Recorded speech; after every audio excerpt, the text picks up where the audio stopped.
Assalamualaikum warahmatullahi wabarakatuh. Bertemu lagi dengan saya, Muhammad Sukharindra, pada kuliah dasar perancangan teknik industri. Pada kali ini akan membahas tentang gambar teknik dan sketsa. Baik, yang diharapkan pada sesi ini, setelah sesi ini mahasiswa dapat menjelaskan tentang gambar teknik, alat bantu pada gambar manual, dan memahami teknik-teknik sketsa, serta melakukan perancangan sketsa bebas atau menggunakan teknik freehand. Ya, gambar mungkin yang kita pahami ada gambar mungkin kalau dibedakan menjadi gambar teknik dan gambar artistik gitu ya. Nah, gambar teknik ini mempunyai beberapa keterangan-keterangan yang bisa kita baca dan keterangan-keterangan tersebut bisa ditindaklanjuti.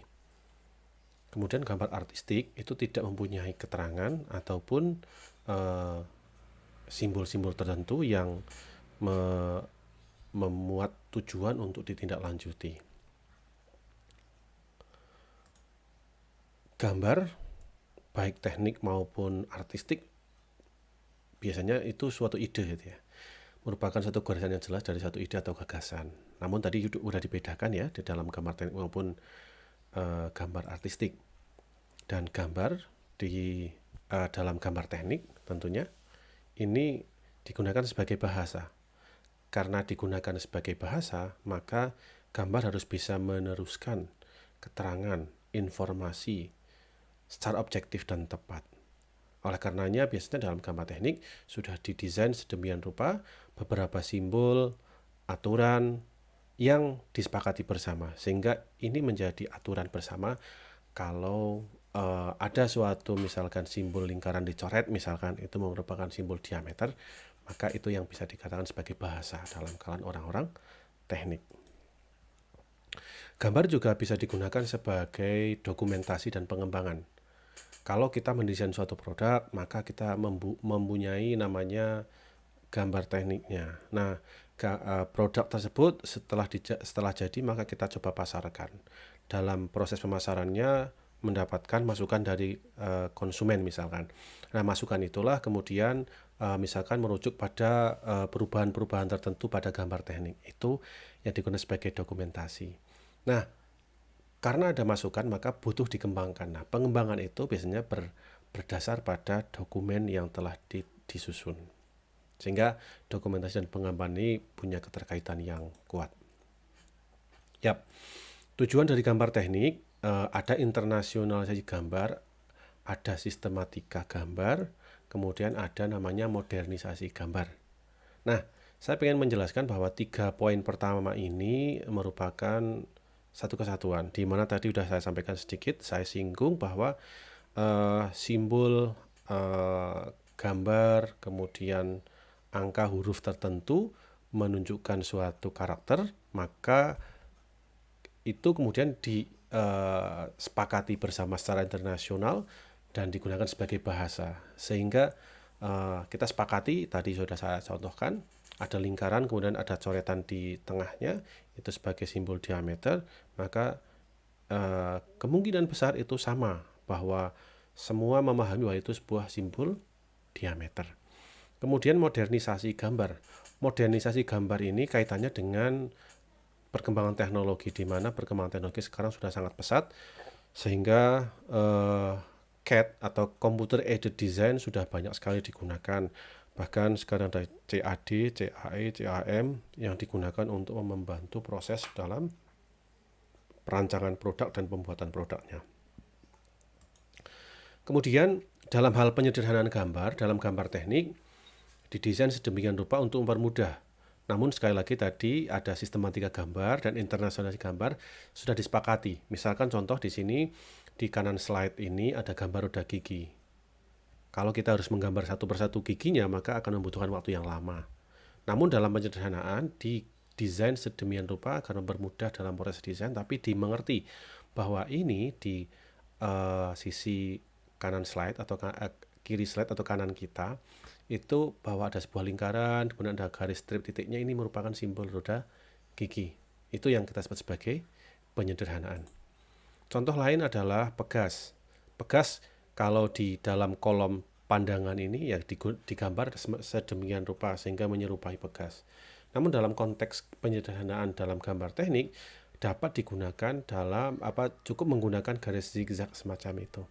Dan itu sudah disepakati bahwa itu merupakan simbol pegas. Contoh lain adalah pembuatan ulir. Nah, gambar yang kanan kita itu adalah ulir. Ada ulir dalam maupun ulir luar. Jika sebuah lingkaran, kemudian nah ini yang tadi sistematika, sebuah lingkaran biasanya dilengkapi dengan namanya garis sumbu. Kemudian ada lingkaran kecil di tengahnya, di dalam lingkaran itu sendiri, 3/4 lingkaran, itu menunjukkan bahwa itu adalah ada ulir luar. Kalau posisinya di dalam maka disebut ulir luar. Kemudian contoh yang lain, mur, yang tadi ada ulir luar ya, ada sebuah kotak itu, kemudian ada lingkaran di dalamnya, kemudian di dalam lingkaran itu, di luar lingkaran maaf, ada garis tipis, 3/4 lingkaran, itu menunjukkan bahwa itu merupakan ulir dalam. Itu contoh dalam penyederhanaan gambar.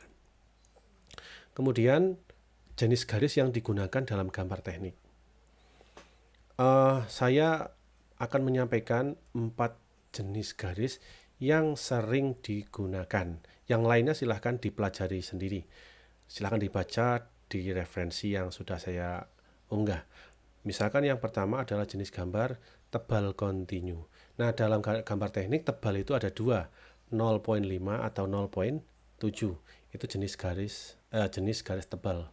Nah, garis tebal kontinu, kemudian yang kedua adalah garis tipis kontinu. Kalau tipis biasanya menggunakan 0,35 atau 0,25 mm. Nah, penggunaannya hampir mirip ya. Kalau garis nyata itu tebal kontinu itu garis nyata dan garis tepi. Namun kalau garis tipis ini ada beberapa tambahan, misalkan garis ukuran, garis proyeksi, garis penunjuk, garis arsir, dan seterusnya.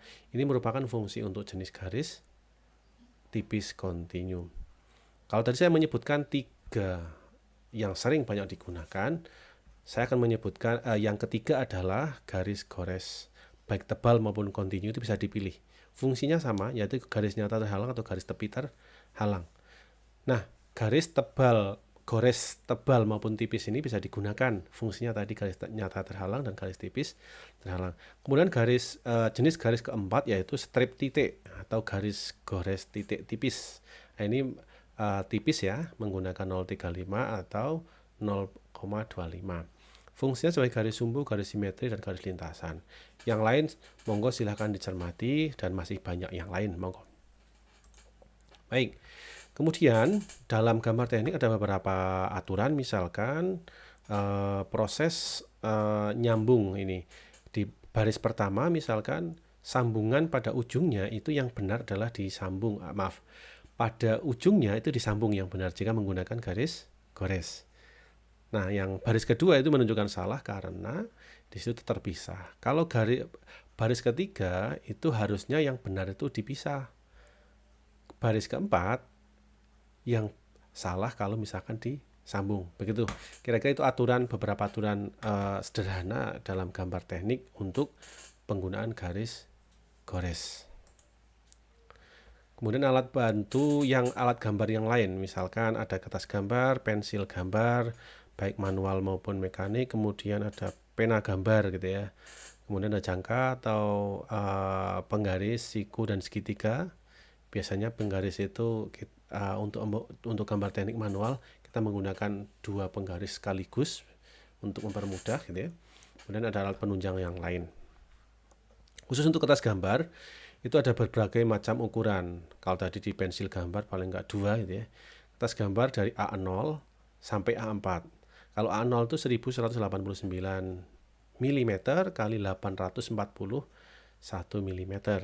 Hingga A4 297 sampai kali 210 mm. Nah, dalam kertas gambar kita juga mengenal ada beberapa jenis ya. Misalkan ada milimeter block, kemudian ada kertas gambar yang biasa, polos gitu ya. Kemudian ada kertas kalkir. Nah, kertas kalkir ini saya coba sampaikan bahwa ini kayak kertas minyak. Sifatnya lebih kuat daripada kertas gambar atau milimeter block. Biasanya kalau misalkan kertas kalker itu digunakan seandainya misalkan digunakan di lapangan karena misalkan terkena oli, minyak dan seterusnya sehingga kuat. Dan sebagai media penyimpanan yang cukup handal kertas kalker ini, dia tidak akan gampang luntur, tidak gampang rusak karena kelembapan tertentu. Di dalam milimeter blok paling tidak di dalam gambar teknik ada 3 alat bantu ya. Ini untuk kertasnya, ada square grid, isometric grid, perspective grid, tergantung kita mau menggambar dengan menggunakan model yang mana, nanti tinggal disesuaikan. Kemudian kertas gambar tadi A0 1189 itu panjangnya kali tingginya di sini ya, lebar ya. Nah, ini kalau kita bicara tentang A1, maka A0 dibagi 2 itu menjadi ukuran A1. Kemudian A2 itu separuh dari A1. A3 separuh dari A2 dan A4 separuh dari A3. Nah, tinggal dilipat jadi 2 kemudian dipotong. Namun dalam pasaran biasanya sudah tersedia berbagai macam ukuran. Pelengkap gambar utama yaitu pada kertas gambar, kalau kita mau menggambar itu biasanya gambar diberikan garis tepi terlebih dahulu sebagai bingkai.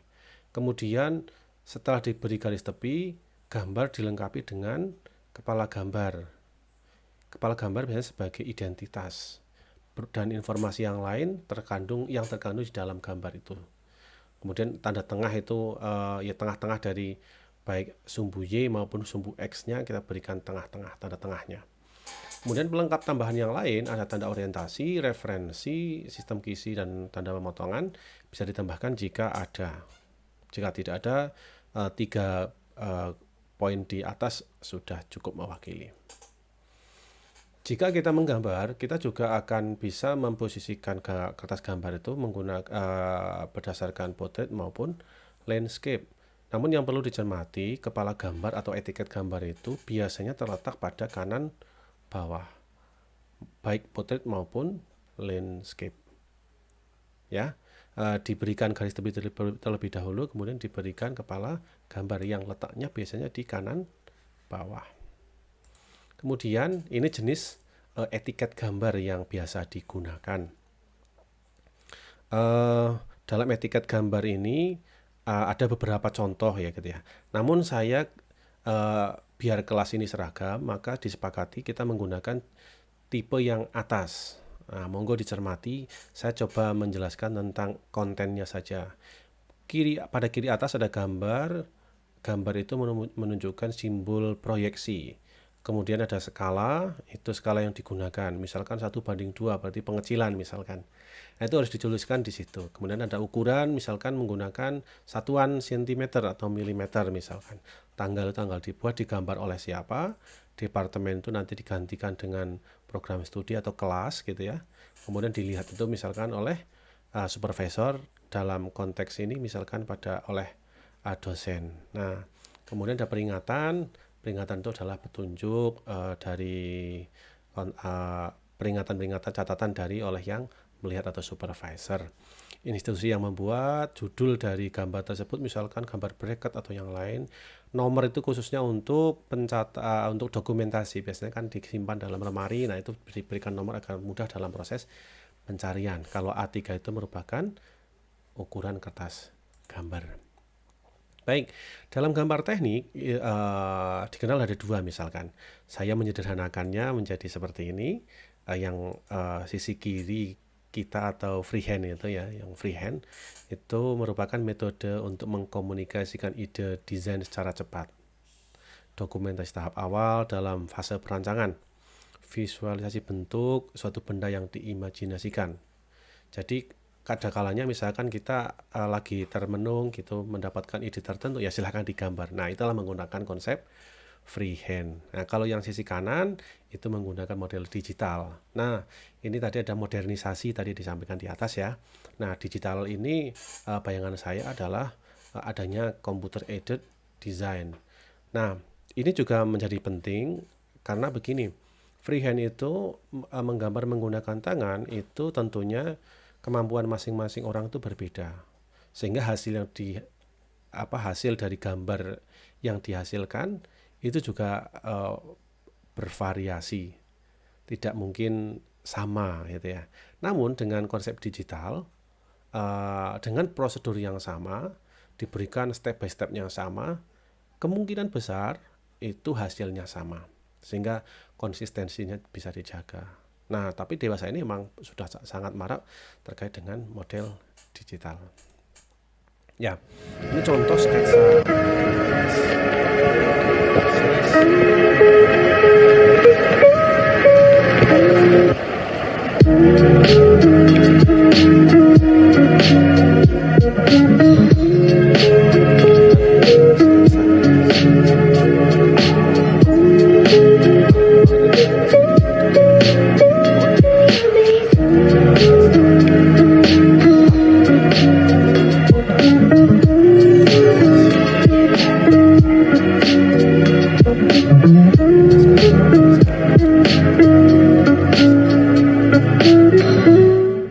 Dan ini yakin mempunyai kemampuan yang masing-masing orang punya kemampuan yang berbeda.